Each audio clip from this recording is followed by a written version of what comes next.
भाई किस पर? प्राइस इलास्टिसिटी ऑफ डिमांड पर। अब ये हमने डिटेल में पढ़नी है क्योंकि इसके नंबर्स भी हमारे कोर्स में हैं, इसका न्यूमेरिकल क्वेश्चन भी आता है। ठीक है। प्राइस इलास्टिसिटी ऑफ डिमांड क्या होती है बच्चों? Responsiveness of demand against price. Price elasticity demand क्या होता है? Responsiveness of demand against price is called price elasticity of demand. मतलब कि डिमांड किस तरह रिस्पॉन्ड करती है अगेंस्ट प्राइस। हाँ, डिमांड किस तरह रिस्पॉन्ड कर रही है अगेंस्ट प्राइस। तो बेटा डिमांड किस तरह रिस्पॉन्ड करती है अगेंस्ट प्राइस को हमें पता है कि प्राइस बढ़ाओगे तो डिमांड क्या हो जाएगी? कम। और प्राइस कम करोगे तो डिमांड क्या हो जाएगी? ज्यादा। ऐसा ही होता है। तो responsiveness of demand against price, कि डिमांड किस तरह रिस्पॉन्ड करती है किसके अगेंस्ट? प्राइस के अगेंस्ट। प्राइस ज्यादा होगी तो डिमांड कम, प्राइस कम होगी तो डिमांड ज्यादा। अब ये जो प्राइस इलास्टिसिटी ऑफ डिमांड है ना, इसको कैलकुलेट करने के लिए इसका एक साइन है ये। कुछ इस तरह डालते हैं इकोनॉमिस्ट और कुछ इस तरह डालते हैं, एक ही बात है, जैसा मर्जी डाल दीजिएगा। ये म्यो का साइन है। किसका साइन है? म्यो का, प्राइस इलास्टिसिटी ऑफ डिमांड का साइन है। ये किस तरह कैलकुलेट करते हैं बच्चों? Price elasticity of demand percentage change in demand over percentage change in price। Percentage change in demand over percentage change in price. अब बच्चों डिमांड में कितने परसेंट चेंज आ रहा है और प्राइस में कितने परसेंट चेंज आ रहा है। हाँ, अब हमने इसका इंपैक्ट देखना है। प्राइस इलास्टिसिटी ऑफ डिमांड का इंपैक्ट क्या होगा प्राइस पर। अब आपने वो रट्टा मारा हुआ है इक्वल्स टू 1 होगा, ग्रेटर देन 1 होगा तो इलास्टिक डिमांड होती है, इनइलास्टिक होती है तो प्राइस बढ़ानी है, कम करनी है। तो रट्टा मारने की जरूरत नहीं है, कॉमन सेंस यूज करनी है। जरा समझें। लेट्स से वो कहता है डिमांड में चेंज 4% है। अच्छा, मैं परसेंटेज नहीं लगा रहा, ये परसेंटेज किसमें है? फॉर्मूले में है। तो इसका मतलब मैंने 4 लिखा तो उसका मतलब क्या है? 4% है। ठीक है। और ये 2% है। तो बेटा आंसर क्या आएगा? आंसर क्या आएगा? 2 आएगा। यानी कि प्राइस इलास्टिक डिमांड क्या है? Greater than 1। अब बेटा price elastic demand greater than 1 कब आएगी? ग्रेटर देन 1 आंसर कब आएगा? जब डिमांड में चेंज ज्यादा होगा और प्राइस में चेंज कम होगा। तो हमेशा आंसर ग्रेटर देन 1 ही आएगा। ऐसा ही है। तो जब भी डिमांड में चेंज ज्यादा होगा और प्राइस में चेंज कम होगा तो आंसर हमेशा ग्रेटर देन 1 आएगा। मतलब ये 4 है, ये 3 हो जाए तो 1 पॉइंट जो भी आ जाए 1.33 आ जाएगा, तो 1 से ज्यादा ही रहेगा। ऐसा ही है। तो अगर price elastic demand greater than 1 आ रही है तो ग्रेटर देन 1 कब आएगी? जब डिमांड में चेंज ज्यादा है और प्राइस में चेंज कम है। ऐसा ही है। अब मैं प्राइस बढ़ाऊं या कम करूं, तो जरा लॉजिकली देखिएगा। देखो रेवेन्यूज किस तरह कैलकुलेट करते हैं? Selling price multiply by demand. ऐसा ही है। सेलिंग प्राइस भी कंपनी का फायदा है, हाँ, और यूनिट्स भी कंपनी का फायदा है। मतलब प्राइस बढ़ेगी तो फायदा ही होगा ना। प्राइस कम होगी तो नुकसान होगा, डिमांड बढ़ेगी तो फायदा होगा, डिमांड कम होगी तो नुकसान होगा। इन दोनों को मल्टीप्लाई करके रेवेन्यूज आने हैं। जितने रेवेन्यूज बढ़ेंगे उतने कंपनी के प्रॉफिट्स भी बढ़ेंगे। ऐसा ही है। हाँ, सही है। अच्छा, अब मुझे ये बताओ कि अब आंसर का ग्रेटर देन 1 आ रहा है तो डिमांड में चेंज हमेशा ज्यादा होगा। अब हमारी एग्जांपल में डिमांड में चेंज कितना है? 4%। हाँ, प्राइस में चेंज कितना है? 2%। ऐसे ही है। अब ये दोनों फायदे हैं। हाँ, अब कंपनी के कंट्रोल में क्या है? प्राइस को कम ज्यादा करना। हम डिमांड को कम ज्यादा नहीं कर सकते। हम हमारे कंट्रोल में क्या है? हमने सेट क्या करनी है? प्राइस। तो कंपनी के कंट्रोल में प्राइस को कम ज्यादा है। अगर मैं प्राइस कम करूंगा डिमांड बढ़ जाएगी, प्राइस बढ़ाऊंगा तो डिमांड कम हो जाएगी। अब जो मैं बताने लगा वो ये समझें। अब हम क्या चाहते हैं कि हमारा आंसर क्या है? ज्यादा है, ज्यादा है। अब अगर मैं प्राइस बढ़ा दूं, बढ़ानी नहीं है, कह रहा हूं अगर बढ़ा दें प्राइस, तो अगर मैं प्राइस बढ़ा दूं तो डिमांड क्या हो जाएगी? कम। हाँ, तो अब मेरे फैसले की वजह से एक बेनिफिट कितना बढ़ा? 2%। हाँ, और उसी से दूसरा बेनिफिट कितना कम हो गया? 4%। तो एक चीज 2% बढ़ रही है और उसी फैसले की वजह से दूसरी चीज 4% कम हो रही है। तो ओवरऑल आंसर पहले से ज्यादा आएगा या कम? पहले से आंसर कम आएगा। ऐसा ही है। तो रेवेन्यूज कम हो जाएंगे तो प्रॉफिट भी क्या हो जाएंगे? कम। तो फिर ये काम करना नहीं चाहिए। ऐसा ही है। तो बेटा फिर क्या होगा कि जब भी आंसर ग्रेटर देन 1 आएगा, डिमांड में चेंज ज्यादा है, हाँ, डिमांड में चेंज ज्यादा है, और प्राइस में चेंज क्या है? कम। तो प्राइस में चेंज कम है। जब भी ग्रेटर देन 1 आएगा प्राइस में चेंज कम होगा, तो फिर प्राइस को कम करो तो फिर डिमांड क्या होगी? बढ़ जाएगी। तो प्राइस कम होगी 2%।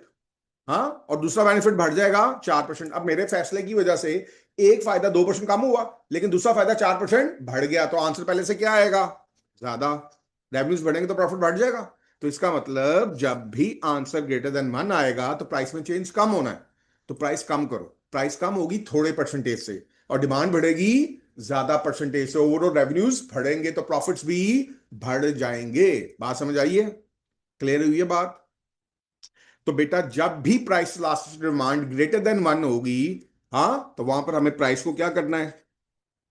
प्राइस को क्या करना है? इंक्रीज करना है। ओ सॉरी, प्राइस को क्या करना है? डिक्रीज करना है। प्राइस को डिक्रीज करोगे तो फायदा होगा। समझ गया बात? हाँ। हाँ। और जब भी आंसर ग्रेटर देन 1 आता है ना, इसका नाम होता है, इसको क्या बोलते हैं? Elastic demand. क्या बोलते हैं? Elastic demand. ठीक है जी।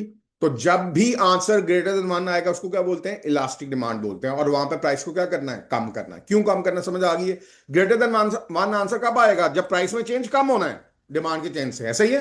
तो फिर प्राइस में चेंज कम है तो प्राइस को कम करो। प्राइस कम होगी थोड़े परसेंटेज से और डिमांड बढ़ेगी ज्यादा परसेंटेज से, तो ओवरऑल रेवेन्यूज बढ़ेंगे तो प्रॉफिटेबिलिटी भी बढ़ जाएगी। बात समझ आ रही है? बात क्लियर है बच्चों?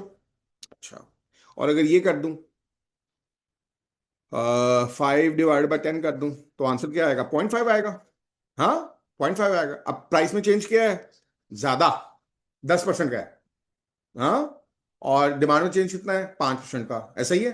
तो अब आंसर क्या आएगा? प्राइस लास्ट डिमांड क्या आएगा? हाँ जी, प्राइस लास्ट डिमांड आएगा लेस देन 1। लेस देन 1 आएगा।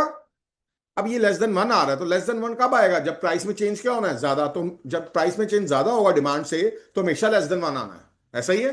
हाँ। तो प्राइस में चेंज ज्यादा है तो फिर प्राइस को क्या करना चाहिए? बढ़ाना चाहिए। अब मैं यहां पे प्राइस बढ़ाऊंगा तो प्राइस बढ़ेगी 10% से, यानी कि एक फायदा 10% बढ़ रहा है और दूसरा 5% कम हो रहा है, तो ओवरऑल फायदा बढ़ेगा पहले से। तो रेवेन्यूज बढ़ेंगे तो प्रॉफिटेबिलिटी भी बढ़ेगी। तो जब भी आंसर लेस देन 1 आएगा प्राइस लास्ट डिमांड का, तो क्या होगा? प्राइस में चेंज ज्यादा होना है, डिनोमिनेटर ज्यादा होगा तो आंसर लेस देन 1 आना है। तो प्राइस में चेंज ज्यादा है तो फिर प्राइस को क्या करना है? बढ़ाना है। प्राइस बढ़ाओगे तो प्राइस बढ़ेगी ज्यादा परसेंटेज से और डिमांड कम होगी थोड़े परसेंटेज से, तो ओवरऑल फायदा बढ़ेगा। सही है। और इसको क्या बोलते हैं? जब भी आंसर जब भी आंसर लेस देन 1 आता है इसको बोलते हैं इन इलास्टिक डिमांड। अच्छा बच्चों, ये इन इलास्टिक डिमांड है। ठीक है। हाँ। अच्छा, तो इन इलास्टिक डिमांड में क्या होता है? प्राइस को बढ़ाते हैं, प्राइस को बढ़ाएंगे तो फायदा होगा। सही है। अच्छा बच्चों, एक होती है परफेक्टली इन इलास्टिक, एक क्या होती है? Perfectly in elastic. ये पार्शियल है। यहां पर अगर आप प्राइस बढ़ा रहे हो ना तो डिमांड भी कम हो रही है, लेकिन उतनी कम नहीं हो रही जितनी प्राइस बढ़ रही है, तो फायदा प्राइस बढ़ाने में। एक चीज होती है perfectly in elastic. Perfectly in elastic में क्या होता है? प्राइस आप जितनी मर्जी बढ़ाओ डिमांड में कोई फर्क नहीं पड़ता, डिमांड उतनी रहनी ही रहनी है। ठीक है। और ये किस केस में होता है बेटा? आपकी मोनोपोली हो जहां पर, हाँ, तो आपकी डिमांड बहुत ज्यादा है और आपकी कैपेसिटी बहुत कम है, तो उसमें आप प्राइस बढ़ाते भी जाओगे, हो जाएगा। या आपका बेसिक नेसेसिटीज जहां पे होती हैं, हाँ, जो बेसिक नेसेसिटीज हैं, जो जो जिसके बगैर इंसान सर्वाइव ही नहीं कर सकता, तो वहां पर प्राइस आप जितनी मर्जी बढ़ा लो फिर डिमांड कम नहीं होती है आपकी। ठीक है। अब परफेक्टली इलास्टिक कब आएगा बच्चों? हाँ जी, जब डिमांड में चेंज, हेलो, डिमांड में चेंज क्या हो? जीरो। जब डिमांड में चेंज जीरो, प्राइस आप जितनी मर्जी चेंज करो, अगर डिमांड चेंज ना हो रही उसकी वजह से, तो वो क्या होता है? Perfectly elastic. जब न्यूमिनेटर जीरो होगा, हाँ, तो जब न्यूमिनेटर जीरो होगा और ये 10 होगा, तो 0/10 करो, तो आंसर क्या आएगा? जीरो। तो जीरो का मतलब, अगर प्राइस लास्ट डिमांड जीरो है तो इसका मतलब डिमांड में चेंज नहीं है। तो डिमांड में चेंज नहीं है, डिमांड उतनी रहनी है, तो फिर फायदा किसमें है? प्राइस बढ़ा के फायदा ना। तो फिर प्राइस बढ़ाओ, जितनी बढ़ा सकते हो, जितनी प्राइस बढ़ाओगे उतना फायदा ज्यादा हो जाएगा आपका। ठीक है। तो अगर एमसीक्यू में ऐसा आ जाए, क्वेश्चन में ऐसा आ जाए, थ्योरेटिकल क्वेश्चन में ऐसा आ जाए, वो कह जी कि डिमांड में चेंज है ही नहीं, डिमांड में चेंज जीरो है, डिमांड में चेंज है ही नहीं, प्राइस जितनी मर्जी मूव करे, तो उसका मतलब क्या है? डिमांड क्या है? परफेक्टली इनलास्टिक है। या वो कह दे कि परफेक्टली इनलास्टिक है, तो उसका मतलब डिमांड में चेंज है ही नहीं, प्राइस में चेंज है, तो फिर प्राइस बढ़ाओ, प्राइस बढ़ाओगे, जितनी प्राइस बढ़ाओगे उतना फायदा बढ़ता जाएगा आपका। ठीक हो गया बच्चों? हम्म। तो पार्शियल इनलास्टिक क्या होती है? जहां पर प्राइस बढ़ाने से फायदा होगा, लेकिन प्राइस बढ़ेगी तो फायदा होगा, लेकिन थोड़ी उस डिमांड भी कम होनी है, लेकिन उतनी कम नहीं होगी जितनी प्राइस बढ़ने से फायदा होगा। डिमांड उतनी कम नहीं होगी, उतने परसेंट कम नहीं होगी, लेकिन कम हो रही है। लेकिन परफेक्टली इनलास्टिक क्या होता है? जहां पर प्राइस जितनी मर्जी बढ़ा लो डिमांड में कोई फर्क नहीं पड़ता। बात समझ आ गई? क्लियर होगी बात? हाँ। अब समझ आ गई कॉन्सेप्ट के साथ? ये रेवेन्यूज वाली इक्वेशन से समझ आ गई बात जो मैंने बताई है? हाँ। तो भाई अगर प्राइस में चेंज ज्यादा है तो प्राइस बढ़ाओ, प्राइस में चेंज कम है तो फिर प्राइस कम करो, इसमें फायदा है। सही हो गया जी। इसके एमसीक्यूज बहुत ट्रिकी आते हैं, करेंगे। अब बच्चों हमने ये कैलकुलेट करने के लिए भी आ जाता है, ये प्राइस लास्ट डिमांड किस तरह कैलकुलेट करना है, percentage change in demand over percentage change in price. तो percentage change in demand, let's current demand है 100 यूनिट्स की। हाँ, अब चेंज चेंज होता है, चेंज के साथ प्लस माइनस नहीं लगाना, चेंज पॉजिटिव भी हो सकता है और नेगेटिव भी। अब डिमांड 100 से हो गई है 110, कितनी हो गई है 100 से 110, तो कितने परसेंट चेंज आया। तो चेंज किस तरह कैलकुलेट करते हैं, current minus previous over previous into 100, ये बताया। तो करंट कितना होगा 110, प्रीवियस कितना है 100, चेंज कितना आ गया 10 ना, चेंज कितना आया 10, और 10 चेंज कहां से आ रहा है 100 से, तो डिवाइड बाय प्रीवियस 10%, 10% आ गया। लेकिन जब फॉर्मूले में मैं लिखूंगा ना, तो मैं सिर्फ क्या लिखूंगा, हाँ जी 10 लिखूंगा, 10% नहीं लिखना, क्योंकि परसेंटेज कहां पे है, फॉर्मूले में है। ये मैं क्यों बोल रहा हूं बार बार, बच्चे गलती कर देते हैं, वो एमसीक्यू थोड़ा ट्रिकी आ जाता है, कैसे आता है मैं बताता हूँ न्यूमेरिकल। तो बच्चे गलती कर देते हैं, 10% नहीं लिखना। अगर 10% आ रहा है तो क्या लिखना है 10, क्योंकि परसेंटेज कहां पे है, फॉर्मूले में परसेंटेज है। ठीक है। और बेटा इसी तरह अगर 100 थी और 90 होगी, 100 से 90 होगी, फिर भी आंसर क्या है 10% ही है।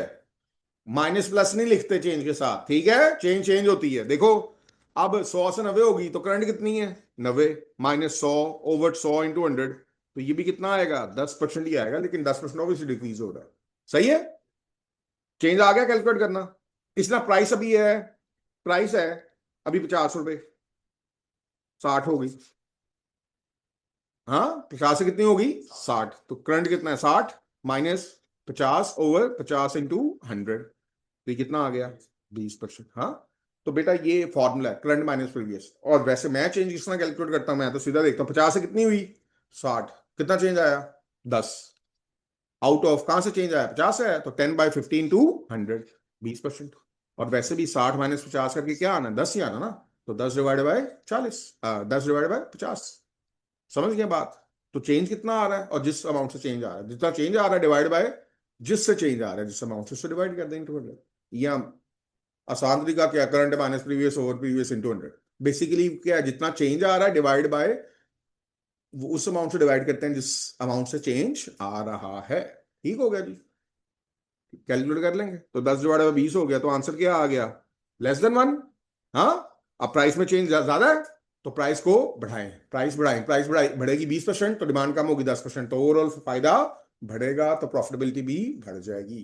बात समझ आ गई, क्लियर होगी बात, कोई मसला, मसला नहीं कोई, चलें।